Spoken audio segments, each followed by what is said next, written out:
2025 ఫిబ్రవరి నెల 9వ రాశి ధనస్సు రాశి ఫలితాలు చెప్పుకుందాం. ధనుర్మీనాలకి గురువు అధిపతి అయితే ఈ మీన రాశిలోకి శని వస్తున్నాడు. ఇంతకుముందు ఈ మీన రాశిలోకి శని రావటం చేత అర్ధాష్టమ శని, 4ంటికి శని వస్తున్నాడు. మరి ఈ శని రావటం వల్ల చాలా కష్టము నష్టము ఎక్కువగా ఉంది. అయితే ఈ రాశి వాళ్ళకి చెప్పాలంటే బుధుడు ఒక్కడే బాగున్నాడు, శుక్రుడు బాగున్నాడు, మిగతా గ్రహాలు ఏవి కూడా బాగాలేవు. అయితే ఏమండి, ప్రతిదీ కూడా నేనేం చెబుతున్నాను అంటే జ్యోతిష్యం అనేది సరిగా చెప్పటం లేదు, ఒకటి. రెండోది డబ్బుల సంపాదన కోసం చెబుతున్నారు, 2. అందరూ వచ్చిన వాళ్ళు చెప్పటం లేదు, 3 అని అంటున్నారు. కానీ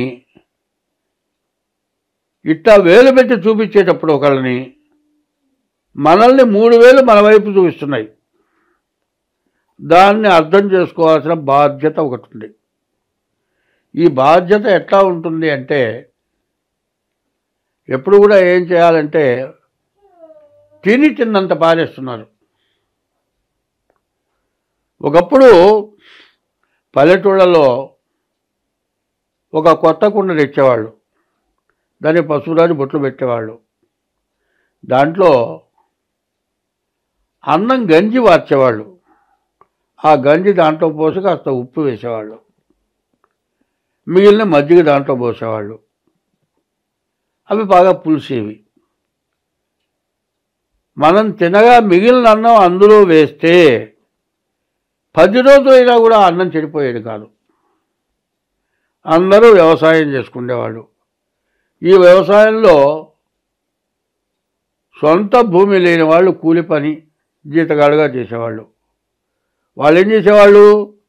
జొన్నన్నం తినేవాళ్ళు. ఈ అన్నం తినేవాళ్ళు ఏం చేసేవాళ్ళు? బియ్యపన్నం కోసం ఎదురు చూసేవాళ్ళు. ఉన్నవాళ్ళు తినగా మిగిలిన అన్నం దాంట్లో వేస్తే ఆ అన్నం తిని పొల నీళ్ళని నీళ్లు తాగేవాళ్ళు. తినే ఆహారం పారేయకూడదనేది ధర్మం. వాళ్ళు ఏం చేస్తున్నాం? తిన్నంత పారేస్తున్నాం. పెళ్ళి వస్తే ఆయన 20 రకాల వంట చేయించాడు మన స్నేహితుడు, నేను 30 రకాలు చేయిస్తా, ఇంకో ఆయన 50 రకాలు చేయిస్తాడు. ఇది కాంట్రాక్ట్కి వచ్చేప్పటికల్లా మామూలు భోజనం అయితేనేమో 75 రూపాయలకు వస్తుంది. ఇక పెరిగిన కొద్దీ ఒక విస్తరి 1000 రూపాయలు అవుతుంది. సరే పోనీ బాగుందండి. ఒకప్పుడు ఏంటి, పెళ్ళి జరిగితే పెళ్ళి కొడుకు కానీ పెళ్లి కూతురు తల్లిదండ్రులు వచ్చిన వాళ్ళని పలకరించేవాళ్ళు. భోజనం పెడితే వాళ్ళు దగ్గరుండి వడ్డం చేసేవాళ్ళు. ఇప్పుడు బఫే అంటే ఏమిటి? పోయి పళ్ళెం పట్టుకొని పెట్టించుకొని తింటాం. నువ్వు తిన్నావా తినలేదా అడిగేవాళ్ళు లేడు. ఇన్ని రకాల వంటలు చేస్తున్నావు, ఏమిటి ప్రయోజనం? వీడియోలు కావాలి, పాట కచేరీలు కావాలి, డ్యాన్సు కావాలి, ఈ ఒక్క పెళ్ళికి నీకు కట్నం ఎక్కువ కావాలి. ఈ కట్నంలో ఖర్చు ఎంత అవుతుంది? ఒక పెళ్ళి జరిగేటప్పటికి 3 లక్షలు 4 లక్షలు 5 లక్షలు ఖర్చు అవుతుంది. ఇవన్నీ పెట్టి నాకేదో దరిద్రం పట్టిందంటే ఏమిటి? అత్తగారు మాకేమి ఇచ్చాడు, కోర్టుకు ఎక్కితేనేమో నా అంత ఖర్చు పెట్టారనేమో పెళ్లి కూతురు వాళ్ళు అంటారు. పెళ్లి చేసేది పెళ్లి కూతురు వాళ్ళు కాబట్టి 3 లక్షలు 4 లక్షలు ఖర్చు పెడతారు. వీళ్ళిద్దరు పోట్లాడుకొని కోర్టుకు ఎక్కితే డైవర్స్ ఇవ్వమంటే మేము ఇంత ఖర్చు పెట్టాం, మా డబ్బులు మాకు ఇవ్వమంటారు. ఇవి చేతులారా చేసుకుంటున్న పాపమా లేకపోతే ఏమిటి నేను అడుగుతున్నాను, చెప్పండి. ఇది మిమ్మల్ని విమర్శిస్తున్నానని మాత్రం అనుకోవద్దు. ఎవరిని విమర్శించడం కాదు, మనం చేసిన తప్పు ఏమిటని తెలుసుకొని దాన్ని మార్చుకుంటే ఎంతైనా పుణ్యమే, పాపం అంటూ ఉండదు. ఎందుకంటే నేను దాదాపు 12, 13 ఏళ్ళు వచ్చినప్పటి నుంచి బాగా చదువుకొని వృత్తిరీత్యా డబ్బులు సంపాదించా, కుటుంబాన్ని పోషించా, ఎంతో పెద్ద పెద్ద వాళ్ళ ఇళ్లలో చేయించా. నా ఇంట్లో నా పెళ్ళి వస్తే ఫోటోగ్రాఫర్ 3 ఫోటోల కంటే తీయొద్దన్న. మరి నాదస్వరం వాయించే విద్వాంసులు గొప్పవాళ్ళు, వాళ్ళు ఒక్కసారి ఎక్కడైనా పెళ్ళికి వాయిస్తే మినిమం ఆ రోజుల్లో 10,000 తీసుకుంటారు. నీ పెళ్ళికి నేను వాయిస్తావా అని వాళ్ళు రూపాయి తీసుకోకుండా వచ్చి వాయించారు.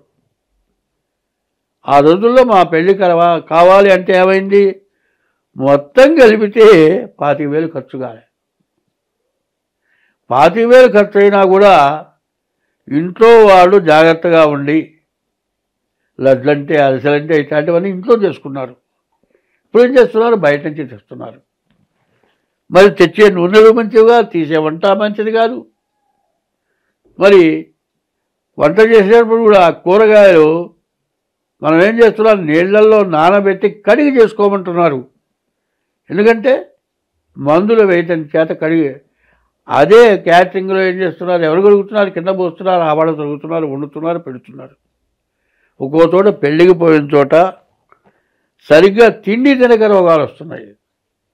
ఇవన్నీ కూడా మనం చేతులారా చేసుకుంటున్నటువంటి దోషాలు. ఒకప్పుడు ప్రతి ఊళ్ళో బావో చెరువో ఉండేవి. చెరువుకు పోయి మంచినీళ్ళు తెచ్చేవాళ్ళు. అందులో ఎవరు స్నానం చేయడానికి వీల్లేదు, బనగొడ్లు దిగటానికి వీల్లేదు, పొల్యూషన్ లేదు. ఇప్పుడు ఫిల్టర్ వాటర్ కావాలి. ఆహారం చూద్దాం, మందులు వేయనివా ఇవి లేవు. ఒకప్పుడు బియ్యం ఒడ్లు పాతర వేసేవాళ్ళు. ఇప్పుడు 6 నెలల పంటది, ఇప్పుడు నెల 15 రోజుల పంట ఇది. ఈ తిండి పోయేది. ఇవన్నీ ఎందుకు చెబుతున్నానో ఎవరిని విమర్శించడం కోసం కాదు.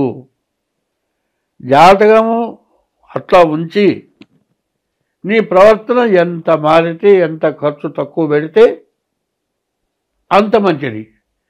మనకంటే ఎక్కువ వాడిని చూసి వాడిలాగా మనం ఎట్లా అవుతామో అనుకుంటే దుర్మార్గంగా సంపాదించాల్సింది. మనకంటే తక్కువ వాడిని చూసి మనం బాగున్నామని తృప్తి పడితే మనం తింటూ వాడికి పెట్టగలుగుతాం. అదే మనకంటే ఎక్కువ వాడిని చూసి వాళ్ళలాగా ఎక్కువ ఎట్లా అవుతామంటే ఏదైనా దురాగతమైన పని చేసి వాడికి ఏదో వాడి పొట్టగొట్టి సంపాదించుకొని తినాల్సి వస్తుంది. ఇది పాపం. ఈ పాపం ఎట్లాంటి పాపం అంటే మామూలు పాపం కాదు. ఈ పాపం విపరీతమైన పాపం. పాపాల్లో మొట్టమొదటి పాపం ఏమిటో చెబుతాను, తర్వాత రాశిలో చెప్పుకుందాం. ఈ రాశి వాళ్ళకి బుధుడు, స్థితి ఈ 2 గ్రహాలే బాగున్నాయి, మిగతా గ్రహాలు బాగాలేవు. కాబట్టి ఈ రాశి వాళ్ళు కూడా ఎంతైనా జాగ్రత్త పడటం అవసరం. కాబట్టి ఎప్పుడూ కూడా పొదుపుని మించింది ఇంకోటి లేదు. జాగ్రత్త పడటం అంతా మంచి ఇంకోటి లేదు. కాబట్టి ఈ రాశి వాళ్ళు, ప్రతి రాశి వాళ్ళు, ప్రతి వ్యక్తి కూడా మన జాతకంలో ఎట్లా ఉంది, ఆదాయం ఎంత ఉంది, ఖర్చు ఎంత ఉంది. మరి ఖర్చు ఎక్కువ ఉండి ఆదాయం తక్కువ ఉన్నప్పుడు పొదుపు చేయాల్సిందే. పొదుపు చేయటమే కాదండి, ఇవాళ జరుగుతున్న పని ఒక్క మాట చెబుతా. గుళ్ళోకి వెళ్తాడండి, ఆ గుళ్ళో అర్చకుడు ప్రైవేటు గుళ్ళల్లో 3,000 లేకపోతే బాగా ఇస్తే 5,000 జీతం ఇస్తారు. ఆ అర్చకుడు పళ్ళెల్లో డబ్బులు వేయకూడదు, హుండీలోనే డబ్బులు వేయవలెను. అంటే పళ్ళెల్లో డబ్బులు వేయద్దు. సరే, వచ్చిన వాడు ఏం చేస్తాడు, పూలు తీసుకొస్తాడు. ఆ దేవుడి దగ్గర పువ్వు తెచ్చి నీకు ఇవ్వమంటావు. కానీ ఆ పువ్వు కావాలి, నువ్వు ఇచ్చిన పువ్వే తీసుకొచ్చి ఇవ్వాలి. నేను ఇచ్చిన పువ్వు ఇవ్వమంటే ఈ పువ్వు ఇస్తావేంది? అర్చకుడి మీద తిరగబడతాడు. 5,000 రూపాయల జీతంతో ఎవడన్నా బతకగలటా? ఎందుకంటే గోబ్రాహ్మణేభ్య శుభమస్తు నిత్యం లోక సమస్త సుఖినో భవంతోనండి. గోవు బ్రాహ్మడు సుఖంగా బతికితే లోకం సుఖంగా బతుకుతుందని ధర్మశాస్త్రం చెప్తుంది. వచ్చే డబ్బులేమో హుండీలో వెయ్యాలి. పూజ చేసుకున్నవాడు టిక్కెట్ కొనుక్కోవాలి. అర్చకుడు పూజ చేసినటువంటి అర్చకుడికి నీవు టిక్కెట్ 10 రూపాయలు తీసుకుంటున్నావు కాబట్టి నాకు 5 రూపాయలు ఇవ్వయ్యా అని వాడు అడగకూడదు. అడిగితే ఎండోమెంట్ వాళ్ళు ఉద్యోగంలోంచి తీసేస్తారు, ప్రైవేట్ వాళ్ళు తిరగబడతారు. ఎవరిని ఎట్టా చూడాలి? భార్యను ఎట్టా చూడాలి? తల్లిదండ్రులను ఎట్టా చూడాలి? దేవుడు గుళ్ళోకి పోయినప్పుడు ఎట్లా ఉండాలి? ఇది సమస్య పెరుగుతోంది. ఈ సమస్యల నుండి బయటపడాలి అంటే మీరు చేసుకున్నదే మీరు అనుభవిస్తున్నారు, కానీ మీరు చేసుకున్న తప్పు వల్ల మీకు ఇబ్బంది కలుగుతుంది. అది మాత్రం గ్రహించాలనేదే నేను చెప్పే ఉద్దేశం. ముఖ్యంగా ముందు ప్రవర్తన మారితే అందరం బాగుంటాం. మనం తింటూ ఒకళ్ళకి పెడితే మనం ఎప్పుడు బాగుంటాం. కాబట్టి ఈ రాశి వాళ్ళు ముందు మీ డేట్ ఆఫ్ బర్త్ ద్వారా మీ జాతకం చూపించుకోండి, మీకు అన్ని విధాలా బాగుంటుంది. అయితే ఈ ధనస్సు రాశికి అర్ధాష్టమ శని కాబట్టి చాలా కష్ట నష్టాలు బాగా ఎక్కువగా ఉన్నాయి. కాబట్టి ఎంత జాగ్రత్త పడితే అంత మంచిది. స్వస్తి.